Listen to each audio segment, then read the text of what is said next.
and chronic disease, dietary tips for that, the inflammation part, and the effective LEAP MRT food sensitivity protocol that's been very successful for my clients and other dietitians across the nation, and even in other countries I hear now too. I am Cathy Hains. I'm a registered dietitian nutritionist out at Lighthouse Nutrition and Wellness in Gig Harbor. I help clients all over the area with mostly weight management, mostly to lose weight, some to gain weight actually, and food sensitivities, cardiometabolic health. So people come to me that say, hey, I've got prediabetes and hypertension here. Can you help me with diet? Because I don't want to be on a lot of medications. That is my perfect niche. I love helping people who are trying to do that. A lot more people are coming to me with plant-based diet concerns and vegan diets, and there's a lot of very healthy ways to have those diets. And also a passion of mine is overall mental health and how food and nutrition can affect that. I am super passionate about that. A lot of people are aging. We have an older population now, and that is increasing. And so how to prevent Alzheimer's and dementia and those kind of things, and other things like depression and anxiety through diet are very big passions of mine that I am always interested in. And in this field, nutrition is huge, very huge field, very broad and kind of a new science really. So that's why the studies are all over the place and studies are constantly coming out. At the end of every study is we need more studies. And so that's very frustrating, but you know, I'm always trying to keep up the learning in that, and dietitians are required to do that as well. So onward, we're going to talk today about inflammation and the gut connection. In scientific studies, there's a lot out there. There's a lot of long words and a lot of complex things that go with that, but I'll just try to keep it as simple for you to understand as possible. And we'll have a case study or two that we'll look at. Look at the general anti-inflammatory diet for most people, what could really help a lot of people. But then when that's not enough, we'll also look at something that I really love called the LEAP MRT protocol and diet. And I hate to use the word diet because it becomes such a four-letter word, literally, in many ways. There's just so many fads and so many, and dieting just comes up with just all these negative connotations these days when it used to just mean what you're eating. And so when you hear the word diet, that's pretty much what that means in this presentation. It's not, you know, keto or Atkins or anything of that nature. It's just, you know, a diet, what we're eating and what we decided to eat to be healthy. We'll have a case study conclusion and then a summary as well. And we'll also go into, I have a couple of other extra things that I added here that you'll see later. So inflammation is a big deal. At first, when people think of it, I don't know what that brings to your mind, but as we get older, we realize that inflammation really affects us in many different ways. It's been linked to all kinds of things, including obesity in of itself. So in heart disease, cancer, Alzheimer's, all these things, arthritis, are all linked to inflammation, and many, many, many conditions are. So looking at this here, as you can see, like what I just said, lots and lots of different issues are connected to chronic inflammation. You have everything from cardiomyopathy, renal failure, to stroke, to Parkinson's, dementia. I mean, just all across the board, all body systems are affected by inflammation in a negative way. You have an injury, mediators that are released, acute inflammation, chronic inflammation, resolution of those things, hopefully. All of these things can be connected to inflammation, and much more as well. And the SAD is the SAD American diet, by the way. And we're going to be looking at food sensitivities later a lot as well. When it comes to adverse food reactions, there are different kinds, and this gets so commonly confused. Food allergies are not the same as food sensitivities. With food allergies, they are reactions that come immediately, and that's when you need an EpiPen with you at all times and things like that. The reactions can come like a rash. It's immediately, or you can't breathe, or you feel some kind of a tingling. That's IgE mediated, and those are immediate reactions, usually within a few seconds to minutes. And so that is not the same as a food sensitivity. Those are usually chronic and really take longer to come about. It could be anywhere from 45 minutes to even 3 days later after you ate something or were exposed to something. And food intolerances also are a different kind of form of that. So I hear a lot of people saying, oh, my food allergy test said this and that, but it wasn't an allergy test, it was a food sensitivity test. Or that they have an allergy, but it's really sensitivity, or vice versa. So those get confused all the time. And so always having to go back over that.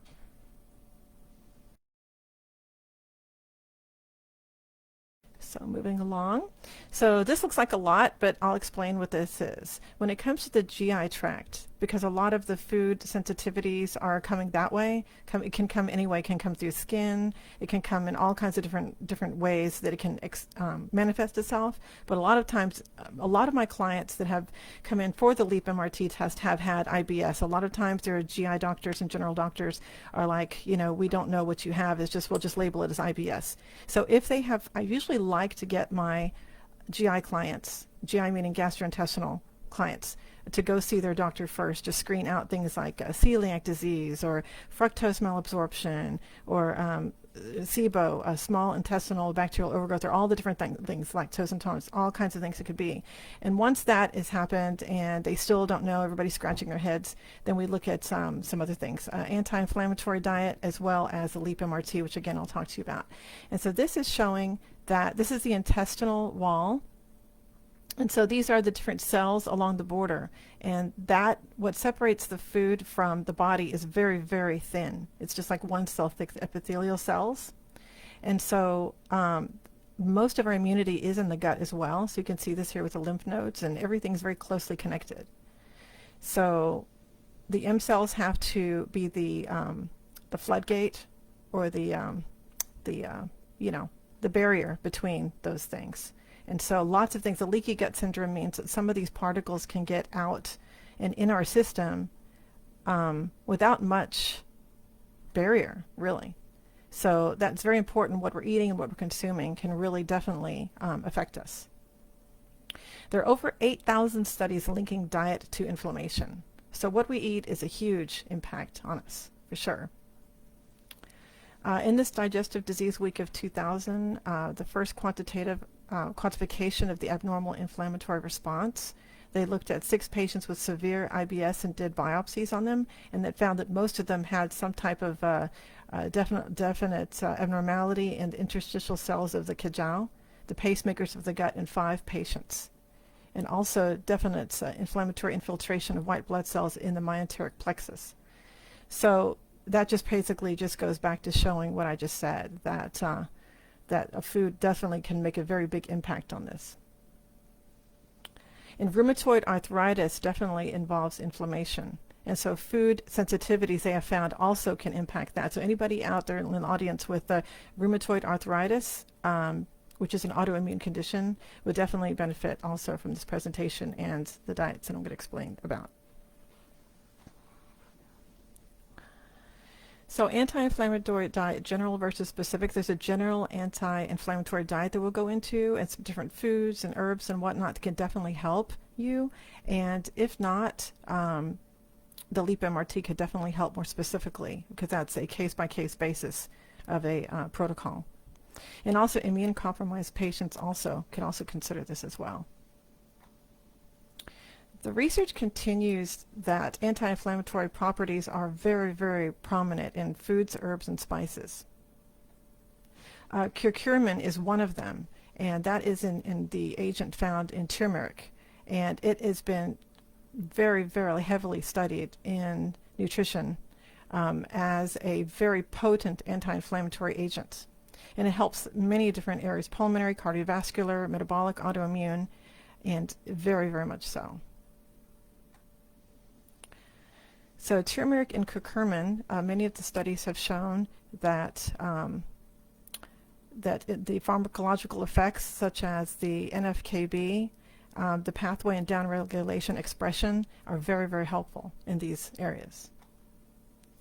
Another one is a Mediterranean diet. This is super, super important for anti-inflammatory.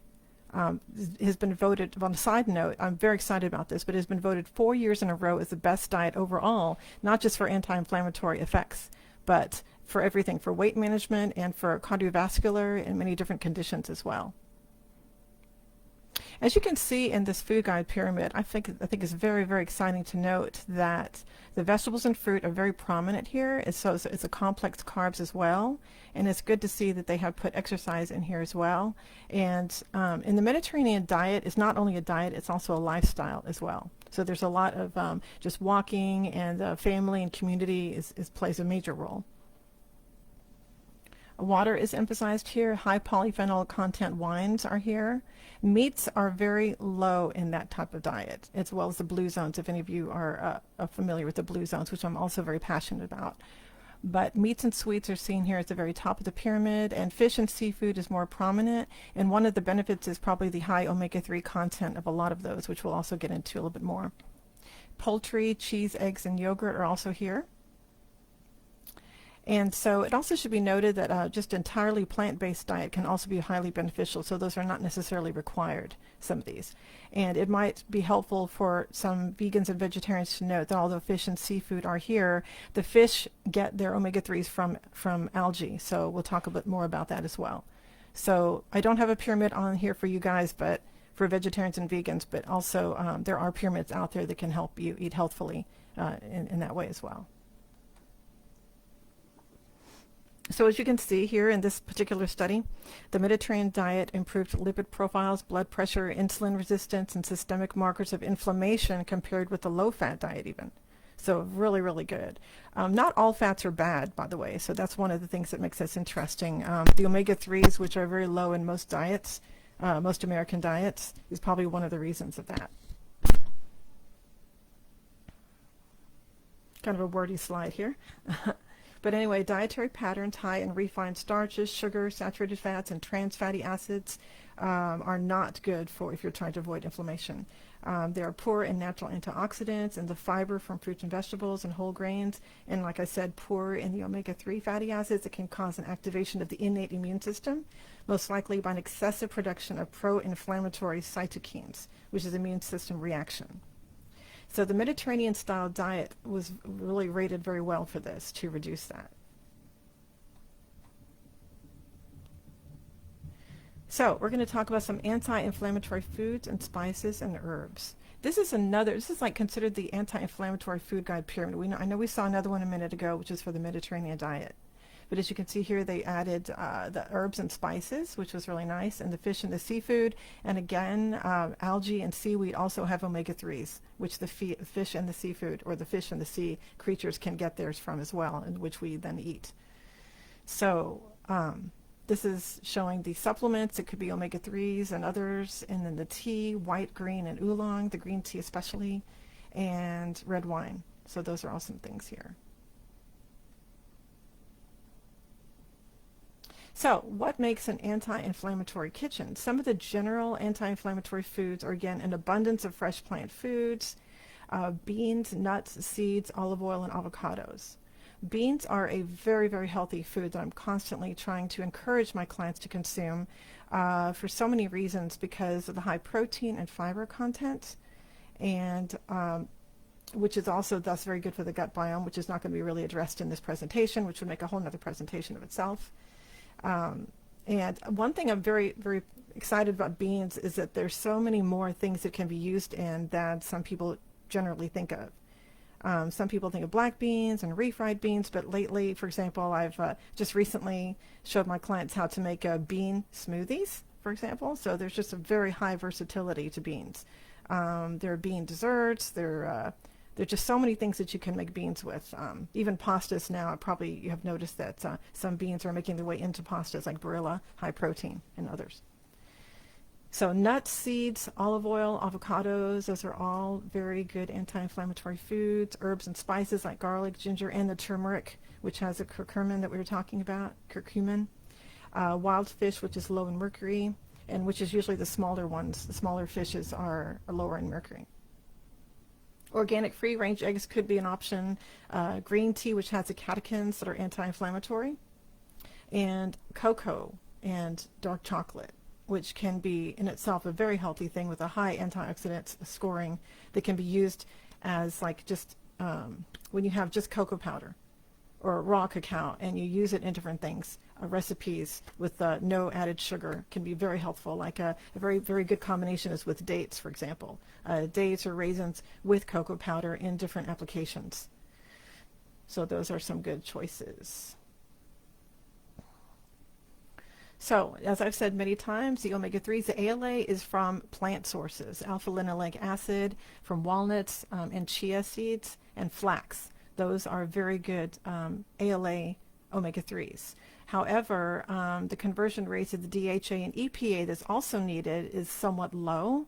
So although it's highly beneficial to have flax and chia in your diet, the DHA and the EPA is more from the seafood and the algae and those others. And on a side note, away from inflammation for a minute, I just have to have this in, but they are considered an essential fatty acid.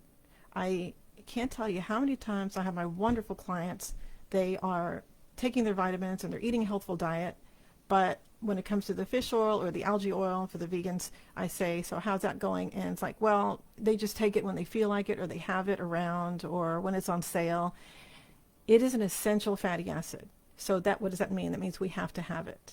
We have to have it in our diet. There are parts of the brain that are literally made up of these substances, especially the DHA. So some supplements have been found in studies to be as successful as antidepressants. They're good for anxiety, depression, many other things, like cardiovascular health, and I know the studies are all around on that, and they go up and down. One of the theories I have on that is that genetics play a role, and some people do inherently need more omegas than others. And so therefore some of the studies may be altered because of that. And so you have to look at the cohort who's in the study. They're not factoring in that most of the time. So that's why sometimes it'll help, sometimes it won't help, because some people just need minimum 500 milligrams or more, which could be in the diet already if they eat a fish or whatever they're eating. But then other times they might need a whole lot more. For example, my own genetic test I will share with you is that I need much more than the average person of my omega-3. So I have to always make sure I take my supplements and do all that, and make sure I'm eating my flax, my chia. So back on track. Sorry, just had to get that in. Reducing saturated fat. That comes mostly from animal meat and dairy products and butter and all of those things. Saturated fat content. Saturated fat is also in coconut and palm oils as well. Omega-6 polyunsaturated fatty acids also, which are soy and corn and some others. Omega-6s are not bad per se, but we tend to get a ton of them in our diet, and that can offset the absorption of the omega-3s, which are competing for that. Dark green leafy vegetables like kale, collard, that's another area I'm very preachy about, and my clients are probably sick of hearing about it. Kale, collard greens, turnip greens. So the spinach and romaine are great, but it's time to diversify and get some of these other dark green vegetables in there, because there are a lot of good benefits in those. For example, a side note again, that kale and collards have a lot of calcium in them, so that's really nice for people who don't have a lot of dairy in their lives.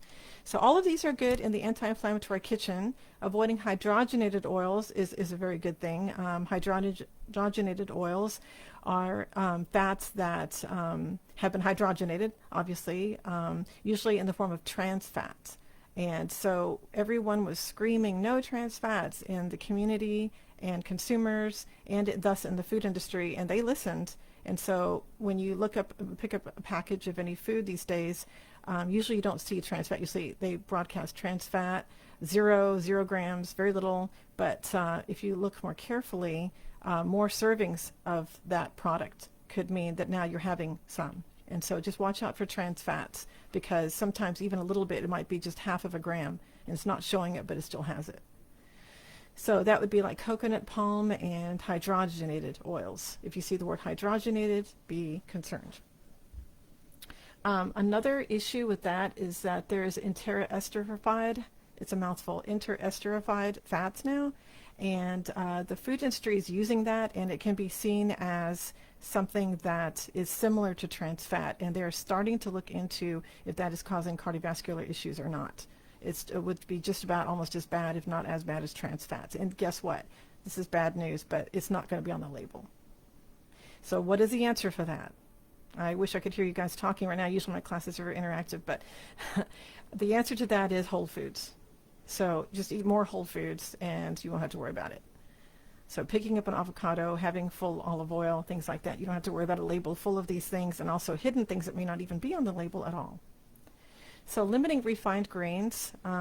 Refined grains are like white breads, white pastas, and those kind of things that are white and not complex. Like when you think of things, the most automatic thing is the ever popular Dave's Killer bread, or just Ezekiel bread, or some kind of wholesome complex grain that looks like it's not far from the wheat stalk itself.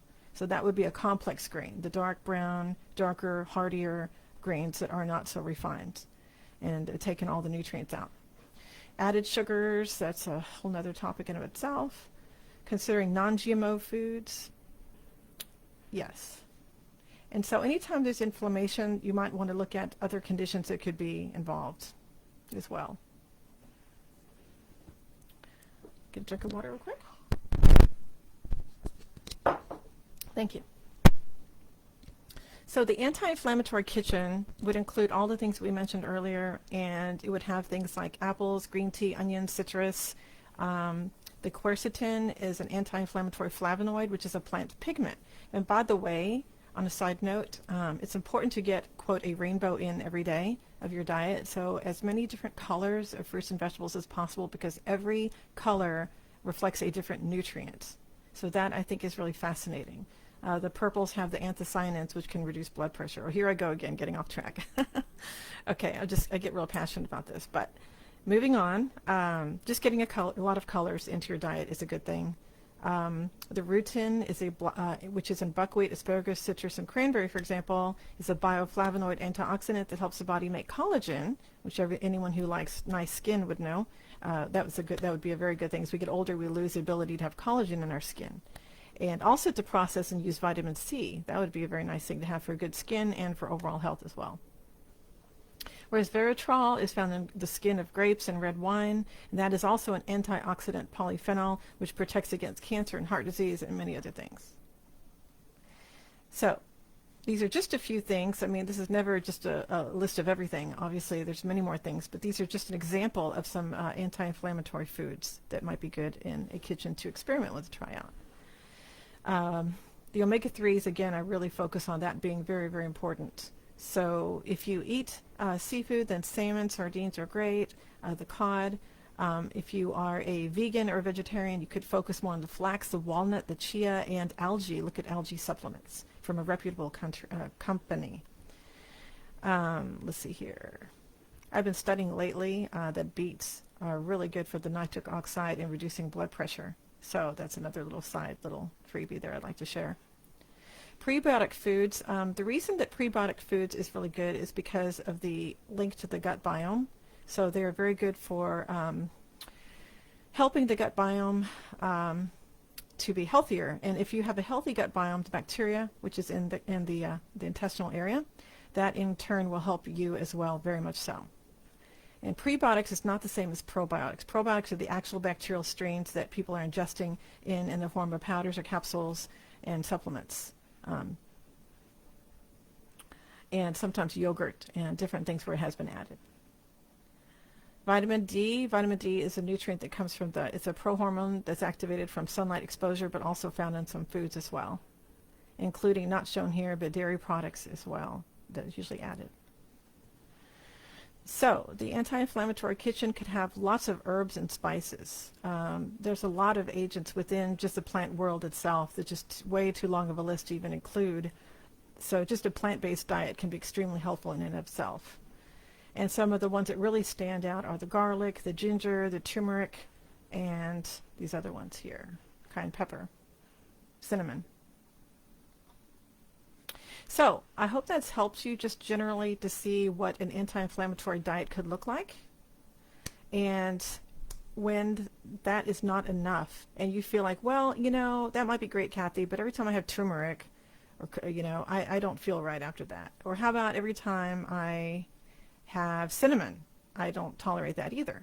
So something else is going on. So this general anti-inflammatory diet isn't working for you somehow. That's when we can go further. There's a LEAP MRT food sensitivity testing and diet therapy that I've used for a long time, practically 10 years now. and they are doing studies on it currently. Can't say too much about it at the moment, but it's going to be really exciting. I know that a lot of dietitians around the country and even abroad have used it with much great success. Let's see here. Okay, so I think I already showed you that earlier. I'm not sure why that slide was in there again. Okay, so we had a case study here. This is a colleague of mine, although I have many of my own as well. And this is a very good example of what I see all the time. A 39-year-old male who had IBS, GERD, which is like similar to heartburn, intestinal parasites, had been suffering for about 8 months, extreme stomach, intestinal pain, gas, cramping, diarrhea. He was even demoted from his work because he was suffering so bad and always had to be off work. He had a symptom score of 68, which I'll show you the symptom survey here in a little bit. I've had clients as high as 125. And by the way, they dropped to 25, but I'm getting ahead of myself. And he was on 20 plus pills a day. Abdomen was not doing well there. Very rock hard with bloating, difficulty sleeping, always feeling fatigued, miserable. Okay, so after being on the LEAP plan,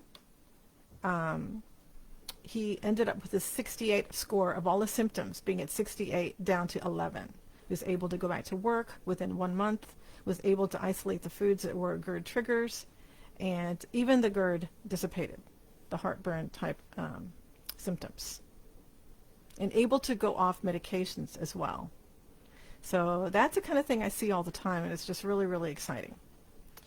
IBS can be just really connected to a lot of different conditions and very connected to food sensitivities, definitely. So we're going to go a little bit into this. I don't want to get too technical on you, but there are all kinds of mediators that can be released called histamines, prostaglandins, cytokines that can cause adverse effects. Okay. So a lot of times, really, unlike allergies, it just depends on how much you have of that. So when someone says, well, I'm sensitive to strawberries, the more they have of it, the worse the symptom's going to be. That's called dose dependent. And there's a delayed onset, so it can be up to 72 hours post-ingestion after eating. Multiple foods can cause the same, similar symptoms or different symptoms.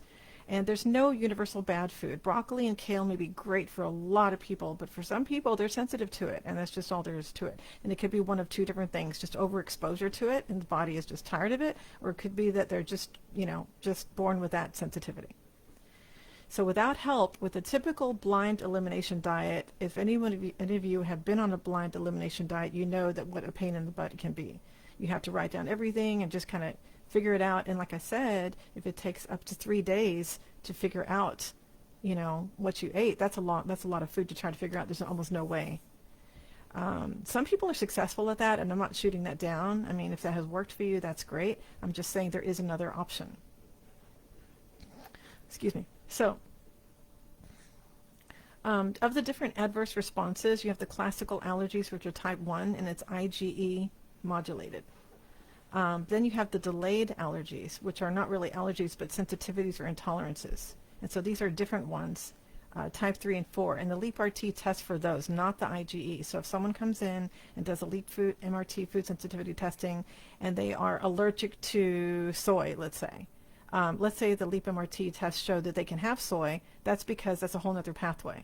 So they're not sensitive to it, but they're allergic to it. So it sounds strange, but it really can coexist. So what we do then, we write soy off because they're obviously allergic to it. They're not going to have that. So again, allergy versus sensitivity is very important to know that. If that's one of the things y'all memorize after this, that'd be great, is that allergies are immediate reactions, the EpiPen type or just the type that you know to avoid because otherwise there will be trouble right away. And it's usually very clear that you have an allergy to that. Or sensitivity, which is more a pain because you don't know what it was just something that didn't make you feel good. Let's say it was a sandwich. You might think it's the wheat, but it could be the polysorbate 80, which is a typical additive added to breads and other bread types of products. It could be just an additive in it. It could even be the yeast, and it wasn't the wheat at all. So that is something that is very huge to know the difference of. Let's see here. There could be many triggers, few, trace amounts versus loading dose, lifelong avoidance versus desensitization. Sensitivity. So when it comes to sensitivities, food sensitivities, all of them can be connected to any of these conditions and more. So all of these different conditions you see here can be improved by reducing inflammation.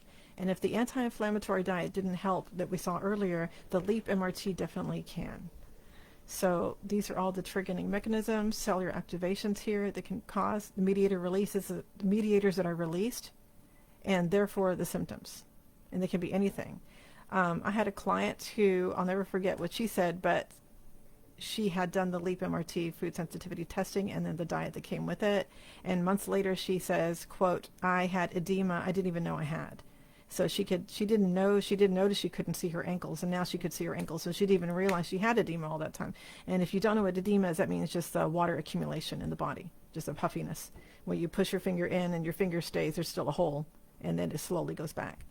So that's what edema is. So let's see here. All of these conditions right here and more can be affected by inflammation and can be improved when inflammation is reduced. So I'll just give you a second to look at that. And if any one of you would like to reach out to me later, that'd be great. I can, this is part of a brochure that we use, and so I could definitely have this for you later. When you have IBS, it could be connected to any one of these things and a whole lot more. So that's what this is saying.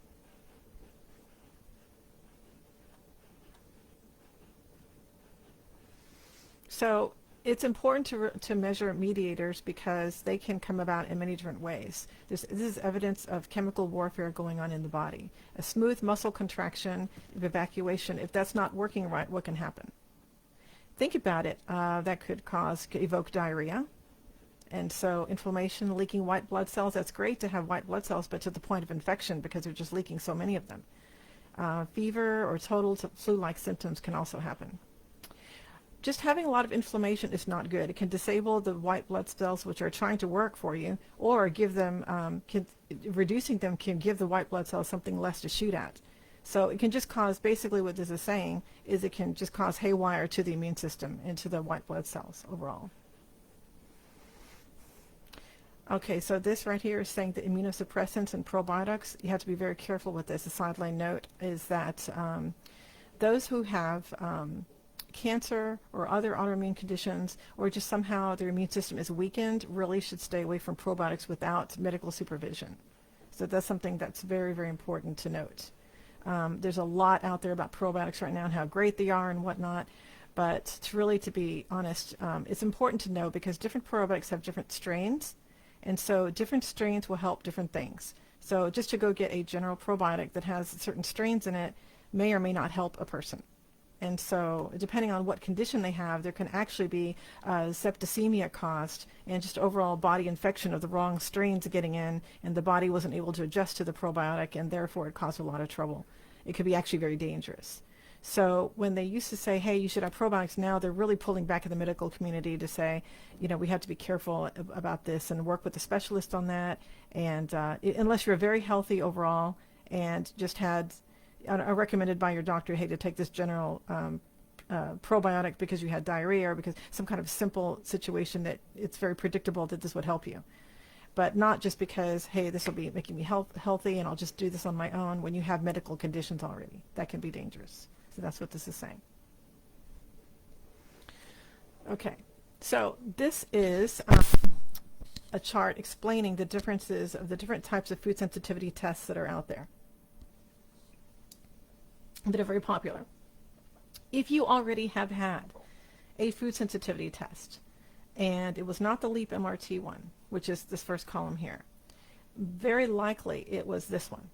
It's an IgG immunoglobulin G test, and it is not, and you can find this online yourself all over the place, but it is not a good test for food sensitivities. So basically it shows you what you ate, and nobody really needs a test for that. A lot of the tests out there, I don't want to name names, but if you look carefully at your report that you got, and if it says IgG on there, then that was not a very accurate. It only tests for 1 out of 7 mechanisms, which was the IgG, and that's it. LEAP MRT counts for much more than that, and definitely much more accurate of a test. So again, the IgG is just a normal reaction, and it's just showing that the immune system responded to something because you ate it, but not because it was causing a problem.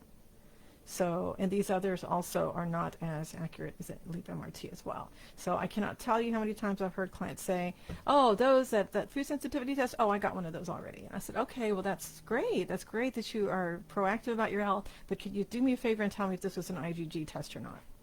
And most of the ones, and there's some popular ones, I will tell you right now, there's some very popular ones on social media right now and some other places that are saying, oh, get your food sensitivity test for $100. Let's see. So how the LEAP MRT works, they have a patented system where they in vitro, in test tubes, they literally, or the containers that they're using, they put the antigen into the blood. So that means that they put freeze-dried particles of exact measurements of things, different foods and food chemicals with your blood. It is a blood test. And they measure the inflammation that literally is caused from that food or food chemical in that. Okay? So that's how they do that. And when they have So there was another case study here, a 40-year-old male with lifelong IBS. He was on the LEAP diet for about a year, became symptom-free. Then he violated the LEAP diet and consumed unknown foods that were not supposed to be on his diet plan based on the LEAP MRT, which I'll explain how it works soon. And the symptoms quickly returned. So building an effective patient-specific elimination diet. So this is how this works. So what it is that we have a symptom survey, and this, if you can read it, I'm not sure if you can see it, but there's different parts of the body and different systems that it asks you about. And so what we do is we collect this from a client first of all, before anything else, before we do the test. So we see what areas are most troublesome. Usually it's digestive, obviously, very high, usually highly rated. We get a score, is how that works. We add this all up, get a score to see how often these things happen. Then the blood test is done, and we get the results back. I didn't have room to put the entire thing on here, and just went ahead and showed a small example of one small part of the test. So this was just the fruit section. It has a protein section, nuts and beans and seeds section, spices section, about 30 food chemicals, and so it had all those different sections, but we're just looking at the fruit. So as you can see in this example, when this person, this is just an example, took their test, grapes were like zero reactive.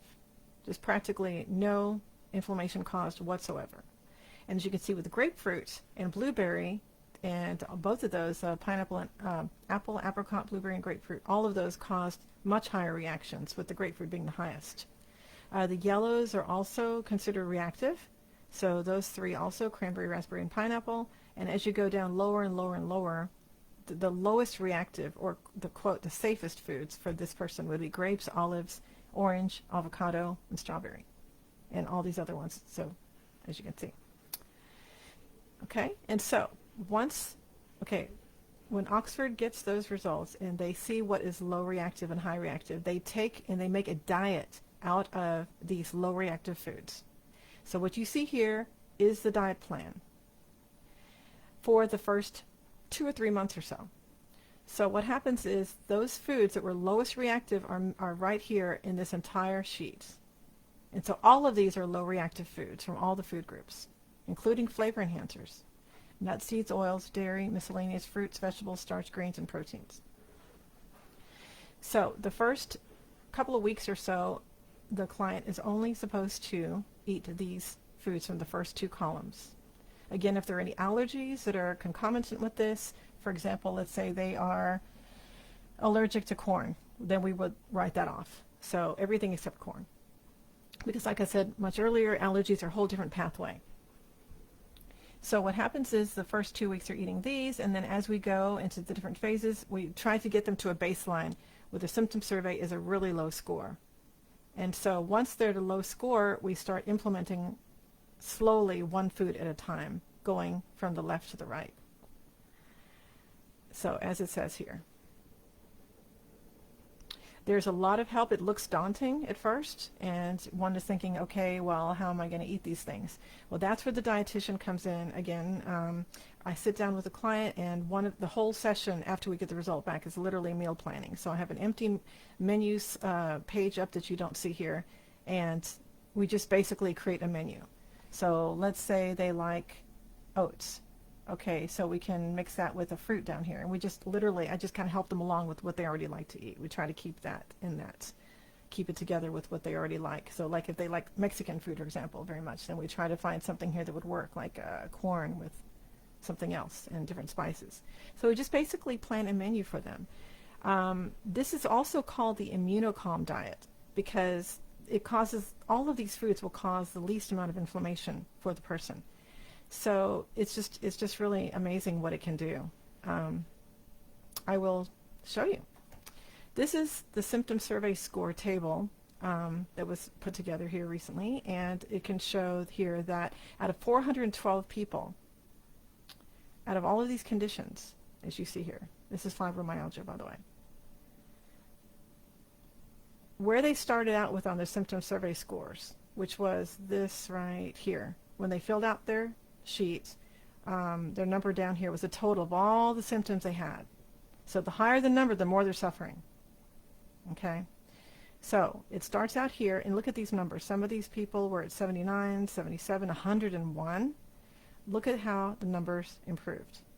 So this is what happens. The client, the patient, gives the symptom surveys every few weeks, okay, to the dietitian, myself, and other dietitians doing LEAP. And we record these numbers. And time again, I had a client one time that came in with 125. And when they left, they were at 25, just as it shows here. And it's significant. They had no energy. They came in, they were all hunched over. They looked pale. They looked terrible, really. I hate to tell you, it was a mother and daughter that I recall. And I think it was a mother. It was many years ago when I first started doing this. When they came back, I couldn't even tell these were the same people. They were vibrant. They were full of energy. And they were saying, this is great. This is wonderful. And they went on their merry way. So baseline, 10-day average, 30-day average. This is what we're seeing in averages of reduction in symptoms. As you can see, a lot of these can be very much related to inflammation.